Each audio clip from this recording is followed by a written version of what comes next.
Welcome to the IDPro Show, the single best hub for hearing about how to grow your career in digital identity. I'm Heather Flanagan, Executive Director of IDPro and Principal Editor for the IDPro Body of Knowledge.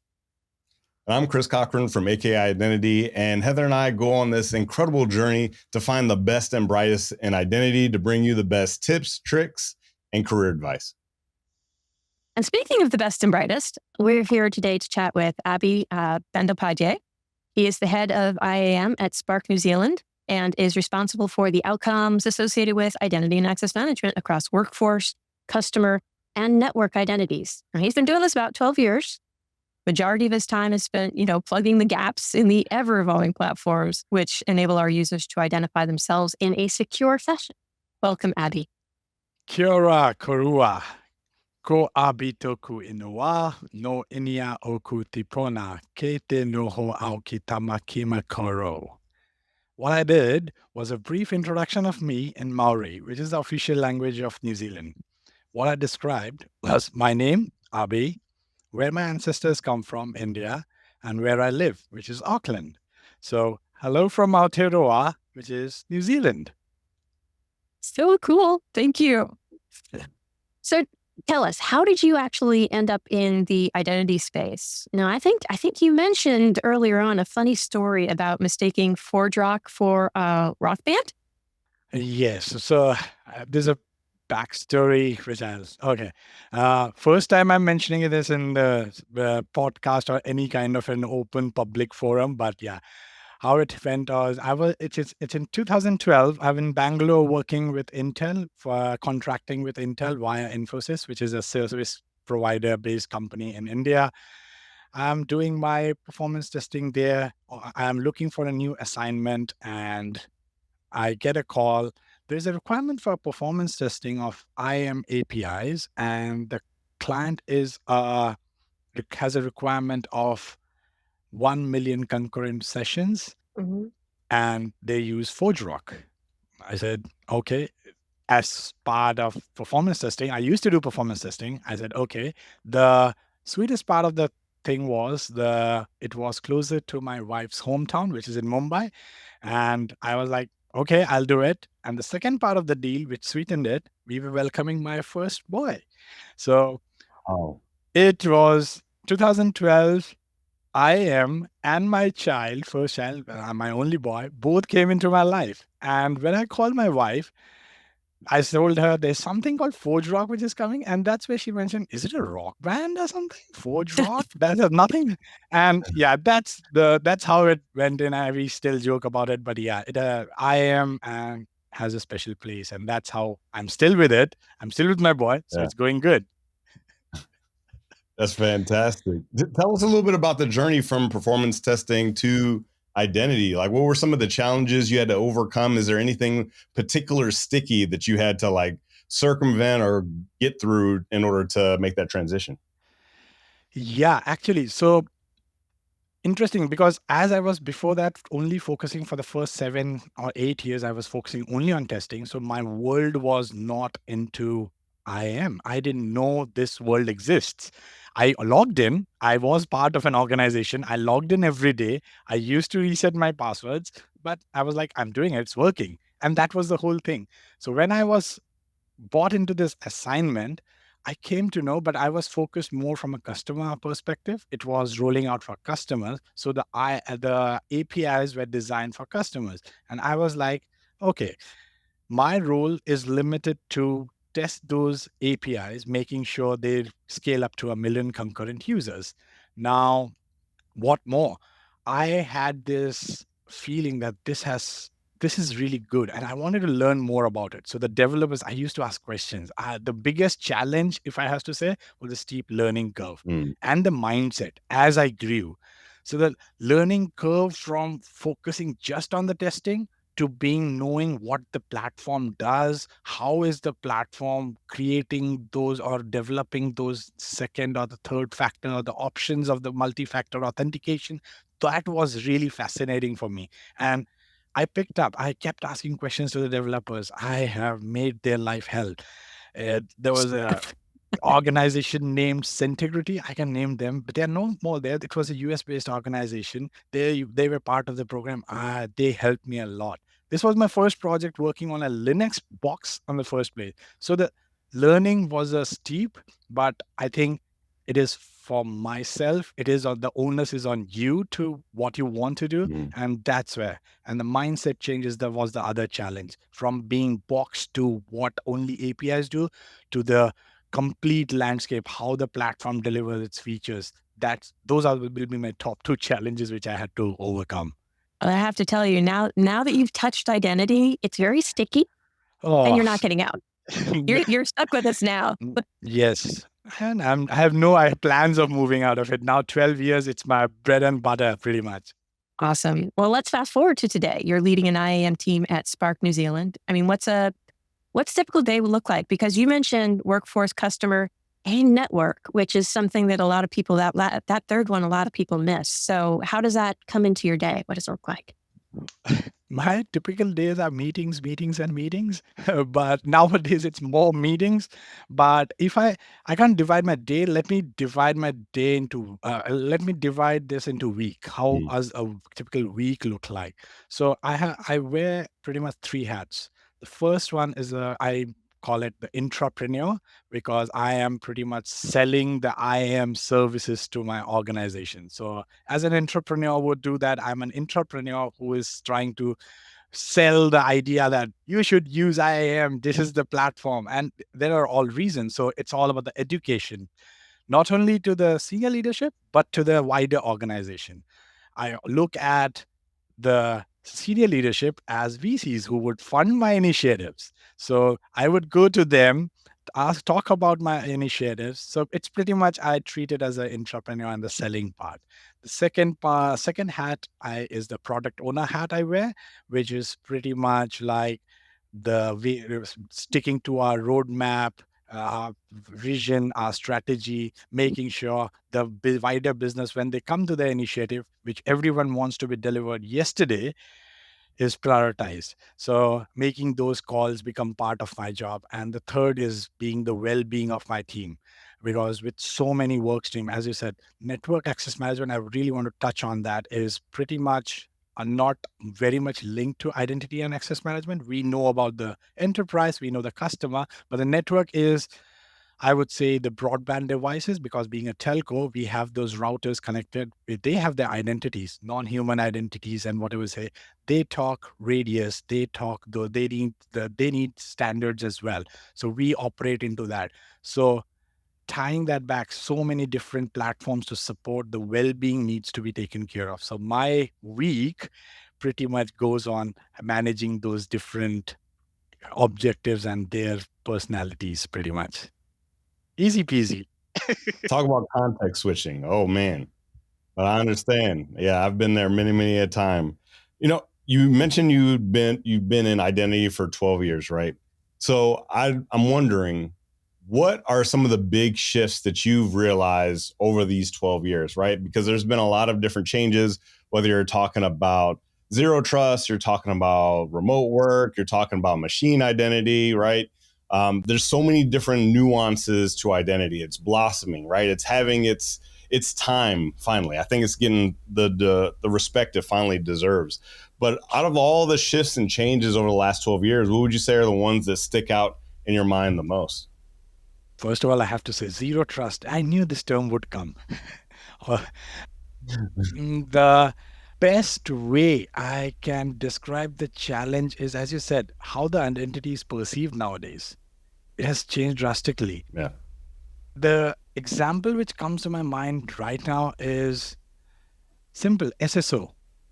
When I started working with in 2015, a lot of our apps didn't have the capability of either SAML or OIDC. We used to get all those apps being onboarded with LDAP or LDAP-S. And that's a challenge. Now technology has evolved, and now we have an initiative to move all those apps to use SAML and OIDC, because they are better and it gives inherent capabilities of securing SSO being a standard practice. And that is one, I would not say challenge, but then opportunity, how the technology has evolved. And LDAP, from migrating from LDAP to using SAML OIDC is an amazing thing. Other, I would say, developers. I have seen earlier when I started off, would write their own scripts, own cron tabs to deprovision users, and no one used to care about them. But now we do have processes. I touched when I talked about the entrepreneurship stuff, I talked about partnerships.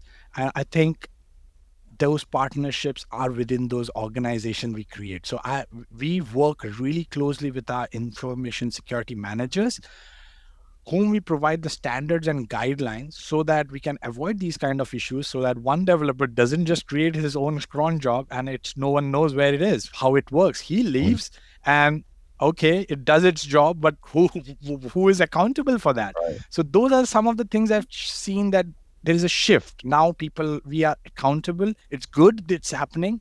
And similarly, those partnerships happening with fraud team, privacy teams. Now, it is like I have to create those partnerships and alliances so that I can run my show and also help them to reduce the risk we are looking at. The last one, if I have to say, this bit controversial, but too many products in the market. I mean, there is a mind map, and in all honesty, all the products some way solve some problem, and that shows that there are so many problems to solve. But it also becomes a problem when a third wider organization tries to solve their problem. They Google up, and the first vendor comes up, and I get an endorsement. We need to do that. We need to get that product. Right. But that's where my role comes in as a overall ecosystem, how the overall ecosystem fits in.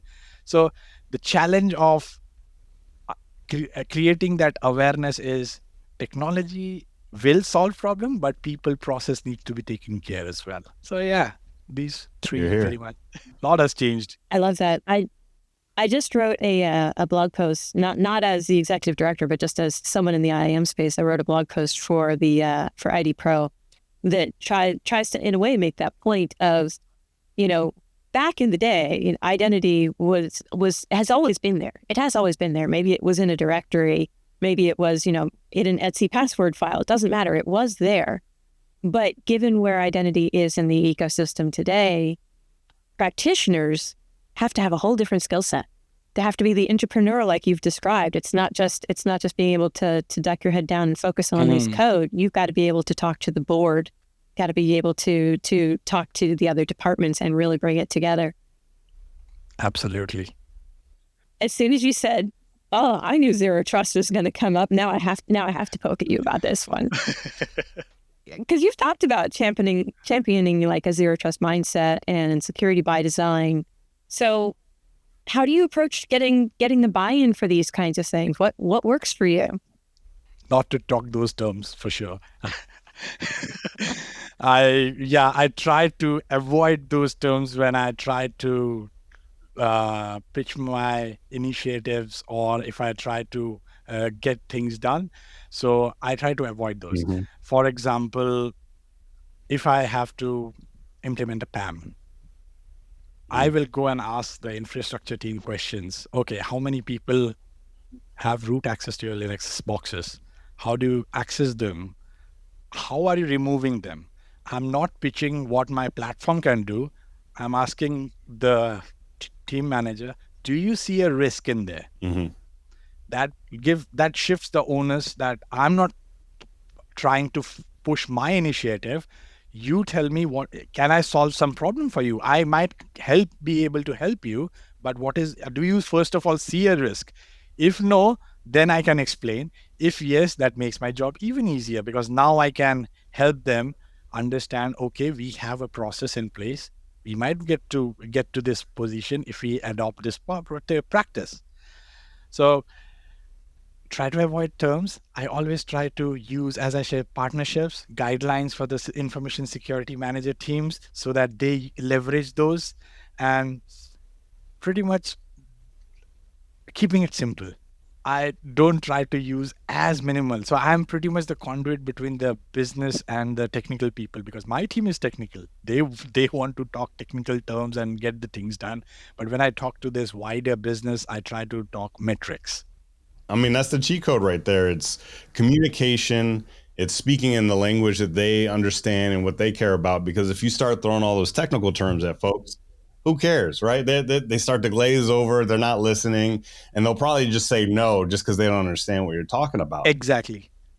That's one of my favorite topics. My other favorite topic to really talk about is leadership, right?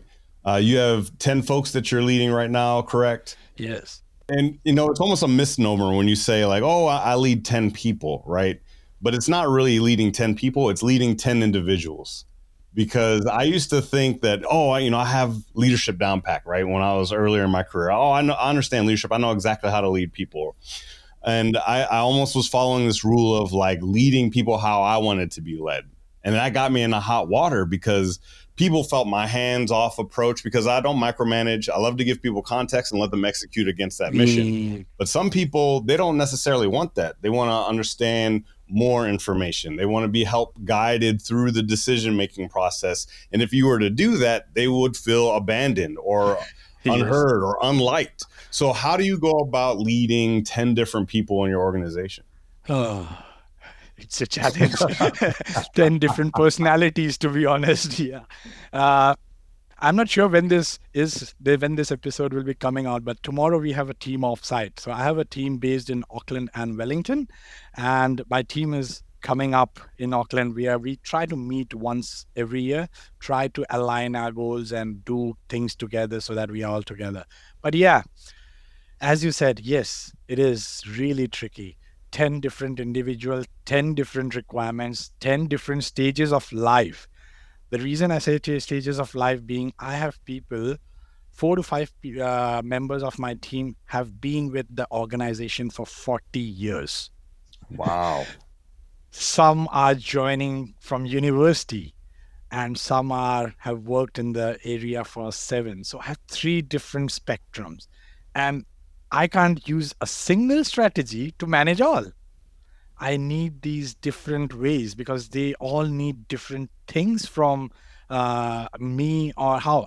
As I said, I started as an individual contributor in this team. So without their support, I would have never come to this leadership. So in a way, I am blessed that they are there, but it also makes me feel that what will happen once they leave? Because you can imagine 40 years of experience gone from an organization, what they bring and they know. So yeah. I don't need to tell them what needs to be done. What they need is, again, clear communication. I try to use like what we as a team want to achieve.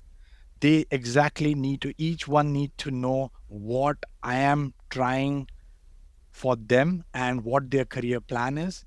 And as you mentioned, each need an individual plan. Some of the people who are joining from university, they need hand-holding. If I just let them away, they will be lost with this.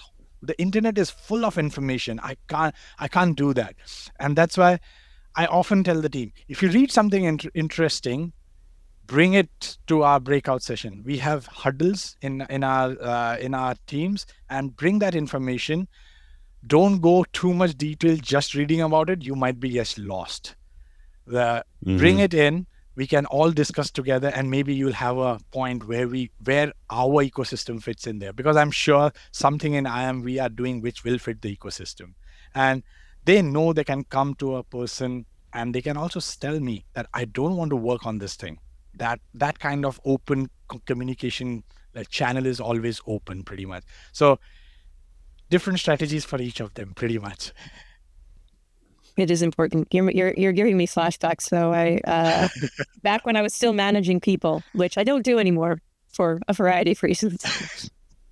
The PTSD hasn't stopped yet.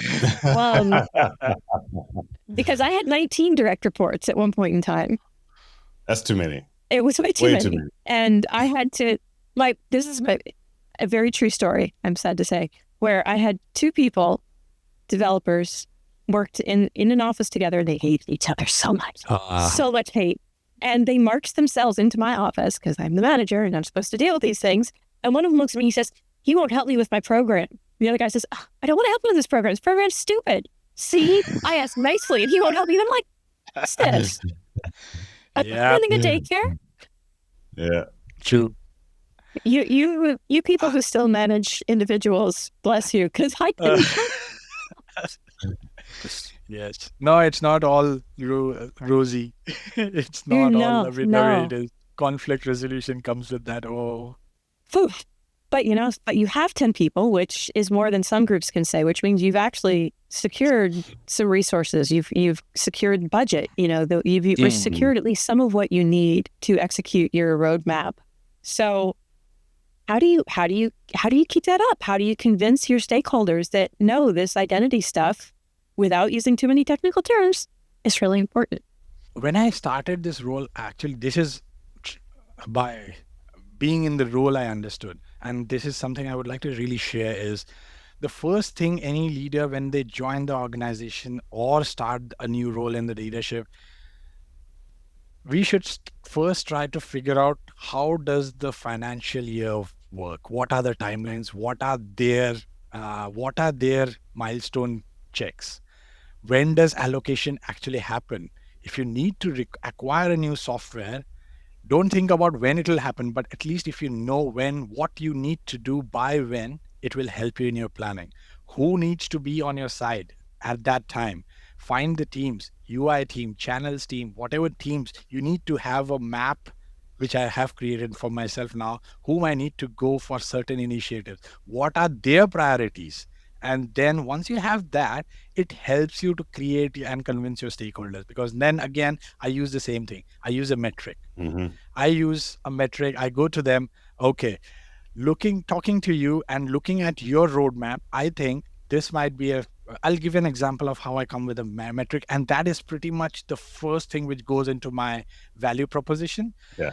Is remove the access for users from specific directories or third-party application might take you today 3 days, but that the users will not be able to authenticate. That's fine. But you do realize that the users are still in the third-party database. In case of a breach, those users are compromised. The email address gets compromised. Won't a system help you to get those removed on their last day worked?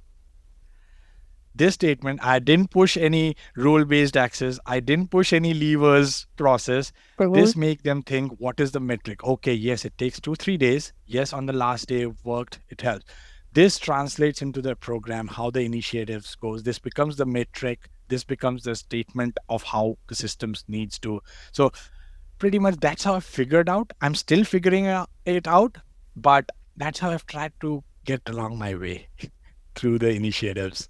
I love it. I mean, you're really giving a masterclass on a bunch of different aspects of what it is to be a leader, what it is to be a people manager. One of the things that I think about is you worked with ForgeRock, which is now Ping, and working with vendors should be a class unto itself, because everything from negotiating price to vetting people from a security standpoint, all the way through implementing and deployment, working with customer success. I mean, there's really like an entire course that you could probably develop out of this. What are some of the things that you've been able to do from an IAM perspective working with a vendor? And what are some of the big things that you look for in a partner that you're looking to secure a solution from? Amen. A lot. Like Spark was an early adopter of ForgeRock. Now it's Ping, and it has been seamless, I have to say. And the customer success managers, each accounts they have, they help me with aligning with our vision and strategy. I mean, it's about they treat it as not pushing their products and capabilities, rather helping me with my vision and strategy and roadmap pretty much. ForgeRock is deployed in other telcos. I don't have time to find out what other telcos are doing, but that's where the vendor helps. They bring in that wealth of experience and their work into us, that this is something these people are doing. This is something that XYZ Telecom is doing. And because I have shared my vision and strategy, they can align those and say, this may work. And they are not pushing it. They are telling me, could be something you might be looking towards. So I think vendor relationship is rather not being technical focused and not pushing the go towards your next big thing, push the passkey, it should be done. Not that I'm not saying passkey should not be done. Yeah. Rather, it's aligning with the bigger picture and the strategy and vision pretty much. And that's why we have a really good working relationship with Ping and ForgeRock till now. That's why, and they have helped us a lot. Yeah, getting that vendor assistance. Yes. Because they have such a different perspective can be really helpful as long as you can trust what they're doing. And I think making sure you've got that trust, that's something that does develop over time. Yes. I've got one more question for you, and then I think Chris has one more. So my question is, this is now, you've been doing this for 12 years, and not everyone's going to start with, a baby. So for those people who want to get into IAM, and, not necessarily having a child at the same time, I mean, what lessons would you tell them? How would you tell them to get into this space? Go read IDPro body of knowledge, first thing. Not a plug, but seriously. I didn't tell him to say that, I promised. It was not there when I was trying to find stuff. 2015. I don't think there was. No. Yeah. No, its first publication was in 2020. Yeah, so go read it because it will help you a lot. Internet is full of things. It will give you a structure where to start with. I will really give you a recommendation, which I often go till now to brush up my skills. Like start with introduction of identity. There are two parts, part 1 and part 2. If you want to know about workforce IAM, read about the digital identity lifecycle, user provisioning, and enterprise. It gives you a solid foundation. People often start with vendors. I would say start vendor agnostic. Get your solid foundation about the terms. There are so many. I think we have a glossary and so many terms are there. Then once you have those baseline understanding, go hands-on. You can do so much with yourself. As someone who is trying to get into IAM or trying to move, because we have hired people from university and from support desk who didn't know, but what we created was a system. So what we have is today, create a simple hello world login page, hello world HTML page, protected step by step. Use a plain text and password first. Have a screen, plain text password. Then try to encrypt it, hash it. Baby steps. You would understand how to store your password and username. Then use session cookies. You don't need any vendor till now. And there are a lot of articles available for each step you will find out. Use Passport.js for session and cookie. No vendors. Once you have that, then if you want to do even dig deeper, you can pick any vendor. Ping, Auth0, Entra, all have amazing documentations to get you started on how stronger authentications are done. Auth0, OIDC, everything, you can do it. They have playbooks written pretty much. So if someone does this, they are already ahead of the pack. And once they join the organization, I think understanding the environment is crucial from that moment. Because anyone, even with 6 to 7 or 10 years, they need to understand your environment. And I start from monitoring and alerting what we have already in place. Because try to look into that, we get lots of alerts from the non-production environments. You just go and look into that. That will give you so much how things are set up, what alerting is, why it is done. You ask questions, from there you learn. And then one of the things I've learned and pretty much baseline is LDAP. I think we need to know directories. Everyone needs to know directories. Users, repositories are LDAP based. And if you know about it, that's the must skill for any IAM engineer, I would say. And from there on, you can choose your path. IDM, IGA, AM, PAM, you can go anywhere. Then the world is yours. It's just any direction you can go. I love it. Let's take a look into the future. Let's look into your crystal ball, and it doesn't matter if it's 6 months, 6 years, 60 years. What is that one thing you think is on the horizon when it comes to identity? And then how does that change our digital experiences? I think identity will be a revenue generator rather than a cost center. And I have my views. Evolution of verifiable credential is it is evolving in many countries. A lot of works are already going on, and it's going to be a game changer. In New Zealand, we just last year had a act which is passed, which is called the Digital Identity Trust Framework, which allows organizations to come together to build an ecosystem. And I'm part of another organization which is called Digital Identity New Zealand, and it's a not-for-profit organization who are trying to bring all those organizations together to build that ecosystem. How I look at the future is something like, I would say, let's say Bob. Bob is moving from Australia to New Zealand. He has an Australian bank, and his bank has provided him a digital identity. And now, because he's planning to move to New Zealand, he needs a mobile connection. He can share that credential with Spark or any mobile telecom provider and get, he's sorted for his mobile and broadband. That's the trust between the bank and the mobile provider. Now he's moved into New Zealand. Now he needs to go on a vacation. Of course, New Zealand is for vacation. Right. He can book his flights with Air New Zealand, which is the number one.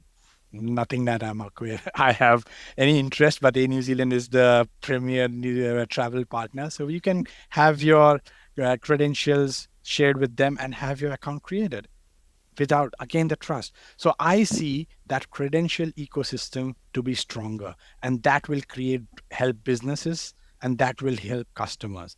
That's the future I'm looking at. Organizations should start planning for it. We are planning for it. New Zealand is working towards it. And I'm really looking forward how that would become. Fantastic. Abhi, this was great. Really appreciate you taking the time out of your busy schedule to hop on the mics with us. Thank you to everyone watching for taking time out of your busy days to just hear Heather and I go on this extremely difficult and exciting and simple and all of the things journey it is through identity that we're going through. Thank you to AKA Identity and IDPro for allowing Heather and I to do this. And be sure, if you're not a member for IDPro right now, if your organization isn't a member, be sure to check us out. We're going to drop a link to IDPro down wherever you're watching this. So we'd love to see you at the next event. We'd love to see you in our Slack and hang out with us and talk shop about the great things and identity. And with that, we will see everyone next time.